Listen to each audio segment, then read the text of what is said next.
Back in February 2019, people were protesting at Green Correctional Facility because Anthony Myrie, this up-and-coming rapper, was suddenly reported dead. Now that's just the beginning of the story. There's more disturbing stuff down the road. Here are some rappers who were instantly killed in prison.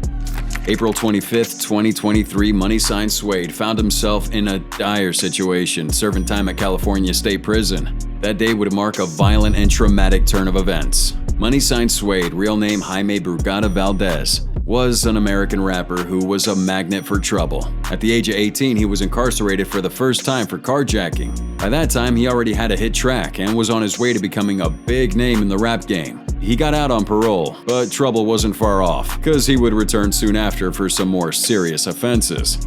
December 2022, Money Sign was sentenced to prison for being in possession of guns as a convict on parole. That's where things take a dark turn. He was to serve time at Soledad, California, a place where you play by gang rules, or you get a hit placed on you. From the moment Suede got in this place, all eyes were on him. He was a hotshot with a couple of successful hit songs like Back to the Bag. Again, to go to state prison, yeah, I'll be back though. I'm going for like a year and a half. Like a year and some change. State prison. Before Suede went to jail, he and his friends hung out together, and they even recorded this moment. This would be the last video of Suede. The world would see him being free and alive. Now, generally, Suede was loved, but in prison, it's impossible not to have someone that wants to kill you. And in Soledad, the gangs never left this Mexican kid who was one of the hottest brown-skinned rappers in the US alone. Now, while in prison, a fight suddenly broke out one day in the middle of the prison yard, crowded with inmates during their afternoon recess. They were trash-talking, but the details are unclear, and it quickly escalated into a physical fight. In the crowded yard, tempers flared, and a chaotic scene unfolded. Later, they found out that the Sureños, a gang coming out of Mexico, approached Suede. They wanted him in their gang, but he said no. He really wasn't interested. Plus, he was at a point in his life where he really wanted to get out of that game. You see, Suede felt that he needed to show he was gangsta to be taken seriously in this rap game. He was rapping like a tough guy, showcasing his guns, and now that he was in prison, he was being asked to live up to what he was always showing off, and officially identify with the gang. Unfortunately for that rapper, things only got worse when they discovered that Suede had not only been refusing their offer, but was also discussing the gang's activities with people outside the facility. They found out that he'd written a letter to his girlfriend detailing how Mexican gangs were putting pressure on him, and his girlfriend had posted that on social media. Can do for you, kid. Get off. You gotta go poke some. Whoever got you gotta do your thing. Yeah. You gotta do your thing. A Crip gang member known as Mac Crip later said that Suede's girlfriend was the one who put him in that situation, and he should have kept his problems to himself. So on April 25th, 2023, Suede walks into this prison bathroom, unaware of the danger that was coming. As soon as he stepped in, everyone bounced, except for a few gang members who stayed behind, plotting to kill him. Without warning, they brutally attacked Suede, beating and punching mercilessly. One guy just took out a sharp metal object and stabbed him multiple times, leaving him for dead. Officials found him an hour later, unconscious, although they rushed him to the hospital clinic. It was too late. Later that afternoon, Suede was pronounced dead. Cristo al poder, luchar, vencer. Cristo al poder, luchar, vencer. Cristo al poder, luchar, vencer. February 2019, Anthony Myrie was in. Buy and sell stocks anytime, anywhere with zero commission. You can start investing with as little as $5. Practice trading with our trading simulator before you start investing with real money. We provide customizable charts and tools, in-depth analysis, and much more. Join Webull and start your portfolio today.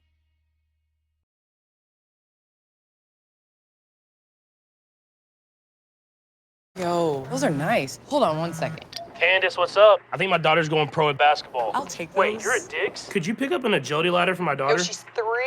So what do you think's the next step? Thank you. Yeah. Should we work on the Hey, crossover Patrick, first let or me call behind you the back. She hung up.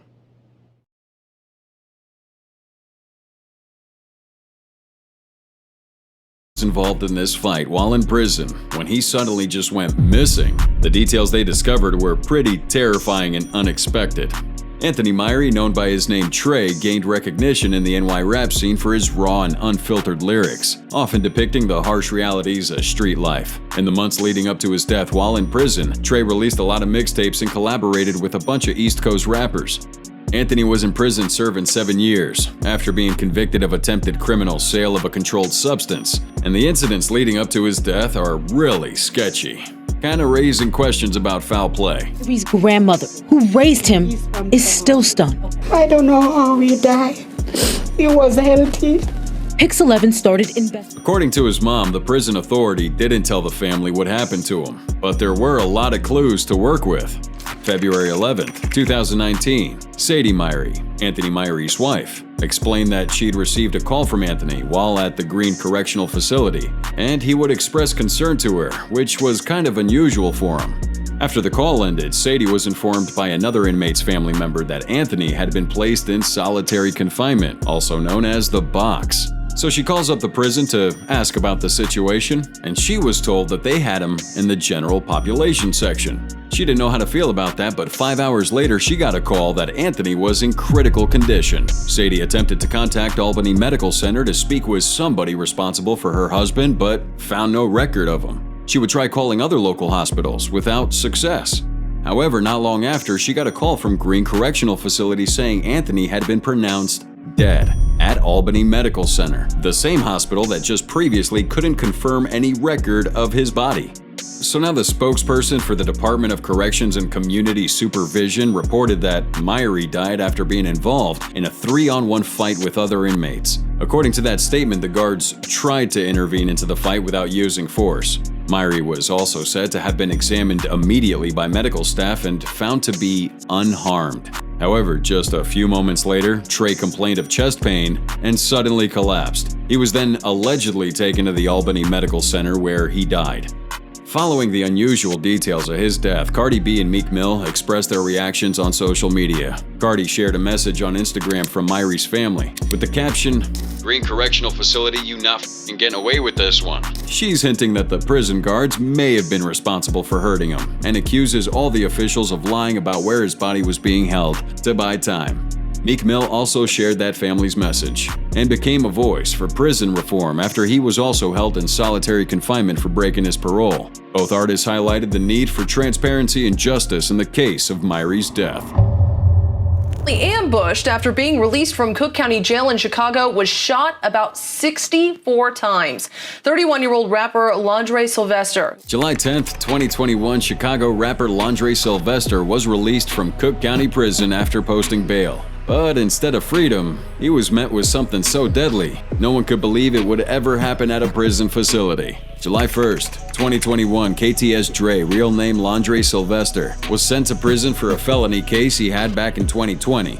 Now, the judge granted him a $5,000 bail, and he was sent to Cook County Maximum Security Prison in Chicago until he posted bail. Unfortunately, those incarcerated at this place were the worst of the worst in Chi-Town. Now, Londre wasn't an innocent victim. He was very much part of a deadly gang community that was pretty notorious around the state. In prison, KTS Dre would link up with his crew, but he had to be vigilant because this place was home to several rival gangs.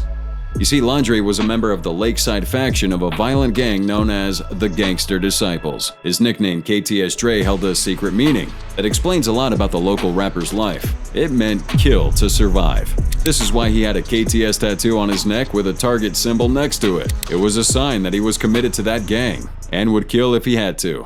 That was his life pretty much, and prison only made him a target. Now he was always surrounded by his crew, so the chances of rivals taking him out was pretty difficult. So they waited for the right time to strike. On July 9th, 2021, his mom posted his $5,000 bond. That information was picked up by his enemies, and a message was sent out to a hit squad. Saturday, July 10th, Sylvester stepped out of his cell led by wardens to a private area, where a monitoring device was fixed to his ankle. He was in a pretty good mood because he was getting out, so he stopped and took some pics with his homies.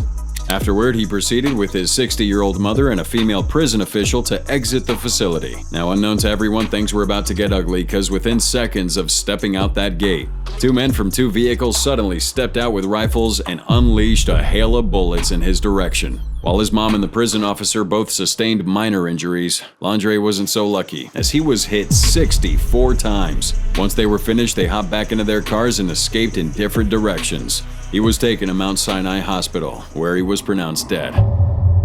So this is a suspect that British intelligence is considering in this death. He's a former hip-hop rapper from London who allegedly left to fight for ISIS. In April 2020, Abdelmahed Abdelbari, a British rapper, was arrested in Spain, in the southern region of Almeria.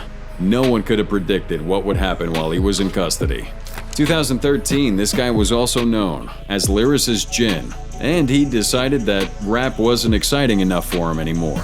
So he left England to join the terrorist cell Al-Qaeda. Now, before switching over to terror, Jin was a member of the hip-hop group Black Triangle. His style shifted a little bit from rapping about drugs to rapping about radical lyrics that spoke against immorality in society. The Islamic radicalism in his music became really obvious, and so were his associations. Now, he was pretty famous out there. Even the BBC was playing his songs on the radio. Before the terrorism. Now, Barry was born in England and was a British citizen. His parents were from Egypt and his dad was a member of Al-Qaeda. Now, Barry would become one of the deadliest members of this group and quickly rise in the ranks to head his own unit. In July 2013, he left Al-Qaeda and joined ISIS in their Raqqa stronghold in Syria.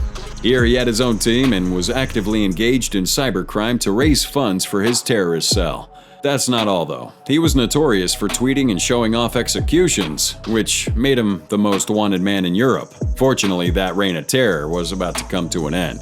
Now, Spanish authorities got a hold of Barry as he was trying to sneak into the country from Morocco through the Strait of Gibraltar. Surprisingly, he pled not guilty to all the charges, and it seemed like he was going to escape justice. If convicted, he would get a maximum of 9 years. Now, the trials led to public outrage because it looked like Barry had it kind of easy despite all the crimes against humanity. While still awaiting that verdict, he was imprisoned at Centro Penitenciario Puerto Tres and was placed under strict rules that included 20 hours a day of solitary confinement. Now, on July 27, 2023, Abdelmahed Abdelbari was declared dead as his lifeless body was found in his prison cell. This is where it gets interesting. The authorities initially reported that they couldn't disclose the cause of death. No autopsy was done and no pictures were released. While everything about his death seemed shady, it was later revealed that Barry committed suicide. Now, before he died, he started this horrible rap genre called jihad rap. At one point, everybody thought that he was Jihadi John, and people believed that he was the one who beheaded American journalist James Foley. During the night on September 2, 2021, Rwandan rapper Jay Polly was rushed to the hospital from a Kigali jail. What unfolded was this deadly underground activity being led by the government that left the entire country in shock. On April 2020, at the height of COVID-19, Joshua Tuyashime, better yet known as Jay Polly, was arrested at his home for hosting a party despite COVID restrictions. Next, he was slammed with drug charges and possession of a fake negative COVID certificate. Now claims are coming out saying that these were all excuses for the government to arrest people perceived as enemies of the regime. Jay was a top rapper in Rwanda, speaking out against the regime of General Paul Kagame, an act that Rwandans believe the general punished ruthlessly.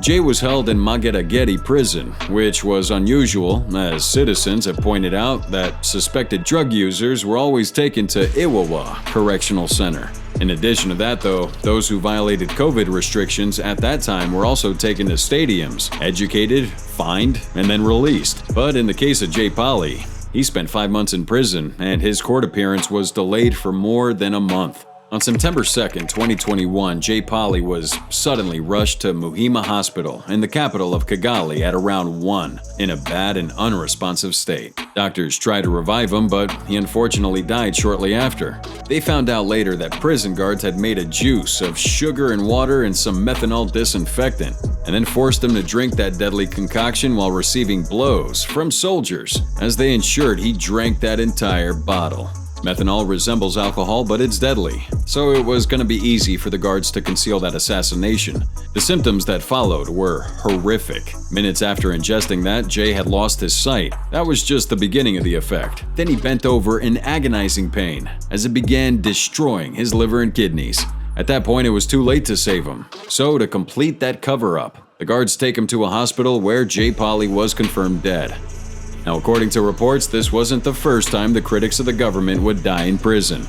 J. Polly was the fourth rapper to die in prison within a span of 2 years. On February 2020, another rapper, Kizito Mahigo, died in a similar circumstance at the same prison in Kigali.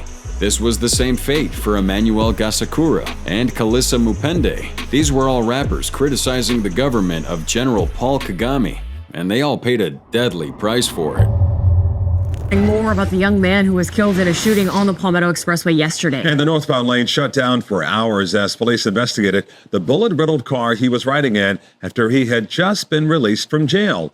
On March 16, 2022, stepping out of the Turner Guilford Knight Correctional Center in Miami-Dade County, we have Timothy Sparks, aka Baby Sino. And what happened to this guy is one of the worst incidents in the prison's history. Baby Sino was new to the gangsta rap scene. His biggest track was Big Haiti Shot Us, talking about violence and shootings. In the song, he bragged about popping everybody, which was code for killing them. In his music video, he'd be seen making some coded gangsta handshakes. That was used by a local gang known as Boss Life to put a hit on the person receiving the handshake. Sino featured that act in his song because he had recently lost a member of his crew called Gary Milo Laguera, and Sino even dedicated that song to his fallen comrade. In 2022, lots of hits were put on several Miami street gangs, resulting in a lot of deaths that year. Now Sino's looking over his shoulders and probably got a gun to protect himself. However, instead of protecting himself, his gun possession put him in serious trouble. March 2022, members of the Robbery Intervention Detail Unit from Miami-Dade Police Force arrested Baby Sino for illegal possession of a Glock 32 with a full clip. The police said they picked him up because he was moving in a suspicious manner, and it was obvious that he had a concealed weapon and had concealed his vehicle's plate as well. Now, a few days later, Timothy was booked into Miami-Dade's prison facility. It'd be a really short stay though, as he posted bail in less than 24 hours and walked out free. Now, what he didn't know was that his rivals weren't gonna let him slip out of their fingers so fast. March 16th, 2022, a rival gang knew Sino was gonna walk free that afternoon, so they stake out around the prison. At 2:10 p.m., Baby Sino and a man identified as Dante Collins Banks, who had come to pick him up, had stepped outside that facility and got into their car. Minutes later, as that red Nissan they were riding turned onto the expressway, Starks and Banks were suddenly ambushed by gunmen in another car in a wild daylight shooting in the middle of traffic. 2 people on the Palmetto in Hialeah firing at a red Nissan Altima around 3 p.m. Wednesday. The car crashed into a barrier wall. Dozens of casings were left on the roadway. Before they could hide or do anything, the hit squad unleashed a barrage of bullets. Sino was hit at least 40 times in the head and died on the scene. Unfortunately, Banks also succumbed to his injuries and died later at the hospital. As the U.S. Attorney's Office claims Casanova led the untouchable guerrilla Stone Nation Bloods gang and directed a multi-state conspiracy in that role. In 2023, for his involvement in gang activity, the New York federal court sentenced Brooklyn rapper Casanova to 15 years in prison. Now, Casanova had made a big mistake while in jail. That would make his time there a horror show. Casanova, real name Caswell Sr., is a Haitian-American rapper known for his energetic performances and raw storytelling abilities. His life took a dark turn when he was indicted on a RICO charge alongside 17 others due to his alleged involvement with the Bloods gang Untouchable Guerrilla Stone Nation, where he was the leader. Prosecutors say the gang committed violence all across NYC. Not surprisingly, this wasn't his first run-in with the law. He was arrested at the age of 18 and was imprisoned at Rikers. During that time, he developed a strong connection with his cellmate, who'd later be known as the rapper A$AP Rocky. In June 2023, Casanova sought leniency by the gang he was affiliated with. In a letter to the judge, he expressed his intention to publicly sever ties with the gang in the future. Now, his family and friends also contributed statements, hoping for a lighter sentence for the rapper. As a result, Casanova became a target for attacks from said gang. In that same month, Casanova got into a fight with another inmate, later identified as Ulysses Lugo, in the recreation area of the detention center. The authorities said it lasted for about a minute, and at that time, Lugo was seen lunging at Casanova and stabbing him repeatedly with this sharp object before other gang members joined in. He tried to fight back and managed to stab Lugo several times too, but in the end, Casanova was subdued. The attack was swift and brutal, with Casanova sustaining multiple stab wounds to his head and neck. Now, this guy was in and out of prison for a long time, so he was no stranger to violence, and he also spent 3.5 years in solitary confinement. Casanova once admitted that violence was in his blood, and that he would never shy away from a fight. According to him, whenever he was in jail, he always made sure he had a razor with him. He'd hide that weapon up his backside and refrain from using it unless it was absolutely necessary. And in most cases, when he was attacked, it would turn out that his cellmate was involved. Also, in this interview with DJ Vlad, Casanova admits that he injured about 12 people and got punished for slashing 3 inmates in one of his prison sentences. Take pictures with him at the club. That was my way of, you know, it was like tricking the crowd, I would say. So to say Casanova was a menace would be an understatement. As for the attacker, Lugo, he was promptly restrained by officers and taken into custody. Lugo was a member of a rival gang, already serving 25 years to life for murder and weapons possession. All signs point to a potential gang-related motive.